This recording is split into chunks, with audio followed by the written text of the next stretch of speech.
ನಾವು ಇಸ್ಲಾಪುರ ಗ್ರಾಮ ತಾಲೂಕಾ ಬೀದರ್ ಡಿಸ್ಟಿಕ್ ಬೀದರ್ ಇಲ್ಲೇನಂತಂದ್ರೆ ಕ್ರೈಸ್ತ ಒಂದು ನಿಗಮದಿಂದ ನಮ್ಮ ಇಸ್ಲಾಂಪುರ ಗ್ರಾಮಕ್ಕೆ ಏನಂತಂದ್ರೆ ಇಲ್ಲಿ ಸ್ಮಶಾನ ಭೂಮಿಗೆ 25 ಲಕ್ಷ ರೂಪಾಯಿ ಏನಂತಂದ್ರೆ ಕಾಂಪೌಂಡ್ ವಾಲಿಗೆ ಮಂಜೂರಾಗಿತ್ತು.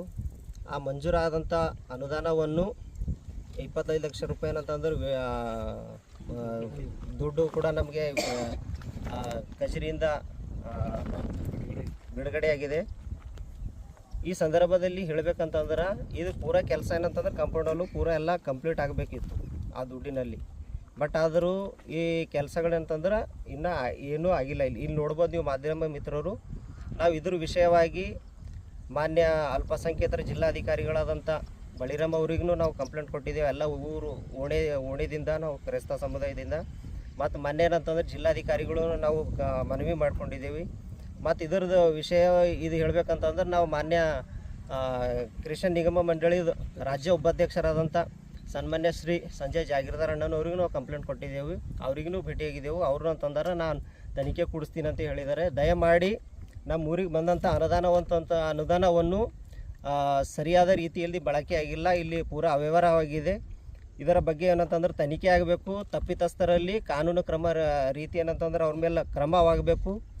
ಇಲ್ಲ ಅಂತಂತಂದ್ರೆ ಅವು ದುಡ್ಡು ಏನಂತಂದ್ರೆ ನಿಮ್ಮಿಂದ ಏನು ಕರೆಕ್ಟಾಗಿ ಕೆಲಸ ಆಗಿಲ್ಲ, ಎಷ್ಟರದಾಗಿದೆ ಅಷ್ಟ್ರದ್ದು ಇದು ಮಾಡ್ಕೊಂಡು ಬಾಕಿ ದುಡ್ಡು ಏನಂತಂದ್ರೆ ನಮ್ಮದು ಸಂಸ್ಥೆಗೆ ಏನಂತಂದ್ರೆ ಒಪ್ಪಿಸ್ಕೊಡ್ಬೇಕು ನೀವು ಅಂಥೇಳಿ ನಾವೇನಂತಂದ್ರೆ ಆಗ್ರಹ ಮಾಡ್ತಾಯಿದ್ದೀವಿ.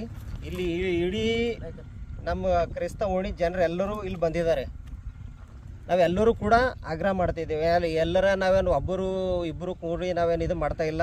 ಎಲ್ಲರೂ ಓಣಿದವ್ರು ಎಲ್ಲರೂ ಕುಂತು ಇದಕ್ಕೇನಂತಂದ್ರೆ ನಾವು ಮುಂದಿನ ಬರ್ತಕ್ಕಂಥ ಅನುದಾನಗಳಲ್ಲೂ ಕೂಡ ಮತ್ತು ಈಗ ಏನಂತಂದ್ರೆ ಇದು ಬಿಡುಗಡೆ ಆಗಿದಂಥ ಅನುದಾನವನ್ನು ಕರೆಕ್ಟಾಗಿ ಯುಟಿಲೈಸ್ ಆಗಿಲ್ಲ. ಇದ್ರ ಬಗ್ಗೆದಾಗ ತನಿಖೆ ಆಗಿ ತಪ್ಪಿತಸ್ಥರ ಮೇಲೆ ಕ್ರಮ ಆಗಬೇಕಂತೇಳಿ ನಮ್ಮದು ಆಗ್ರಹ ಅದ.